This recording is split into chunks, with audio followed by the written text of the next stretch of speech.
ఒక association editors association ప్రెసిడెంట్గా ఉన్న వ్యక్తులు ఒక సాక్షి ఛానల్లో కూర్చొని అమరావతి గురించి మాట్లాడారు అంటే అమరావతి మహిళల గురించి మాట్లాడారా, రాష్ట్రంలో ఉన్న మహిళల గురించి మాట్లాడారా ఆ రకంగా అన్నది పక్కన పెడితే ఇది ఆంధ్రప్రదేశ్ రాష్ట్రం తాలూకా గౌరవాన్ని భగ్నం పరిచే విధంగా ఈరోజు మాట్లాడటం. నేను ఎందుకు ఈ మాట చాలా క్లియర్గా చెప్తున్నానంటే ఈరోజు సాక్షి పేపర్ ఎవరిదో మనందరికీ తెలుసు. సాక్షాత్తు ఎక్స్ సీఎం నా పులివెందుల ఎమ్మెల్యే జగన్మోహన్ రెడ్డి గారు వాళ్ళ భార్య భారతిరెడ్డి గారిది.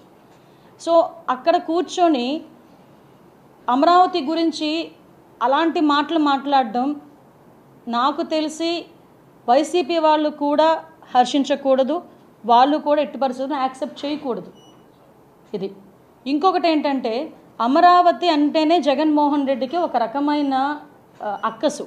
ఎలాంటి అక్కసు అంటే 2019 డిసెంబర్ 17 సంథింగ్ ఆ డేట్లోనే అమరావతి రాజధాని కాదు, అమరావతి 3 రాజధానులు చేస్తానని చెప్పి ఆ రోజు నుంచి కూడా విషయం కక్కి అమరావతి రైతుల మీద ఎంత దాష్టికానికి ఒడిగట్టారో మీరు అందరూ చూశారు. చాలామంది అమరావతి మహిళా రైతులు అమరావతి గురించి మాట్లాడేటప్పుడు ఇప్పుడు మండలి మన బొత్స సత్యనారాయణ గారు ఆయన ఆ రోజు అదొక శ్మశానం అని మాట్లాడిన సందర్భాన్ని కూడా ఈరోజు గుర్తు చేయాలి.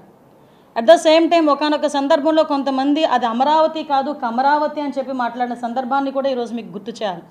అంటే ఇది స్టెప్ బై స్టెప్ ఈరోజు ఏదో అక్కసిగా బయటకు వచ్చి అమరావతి గురించి మాట్లాడిన సందర్భాలు కాదు ఇవి.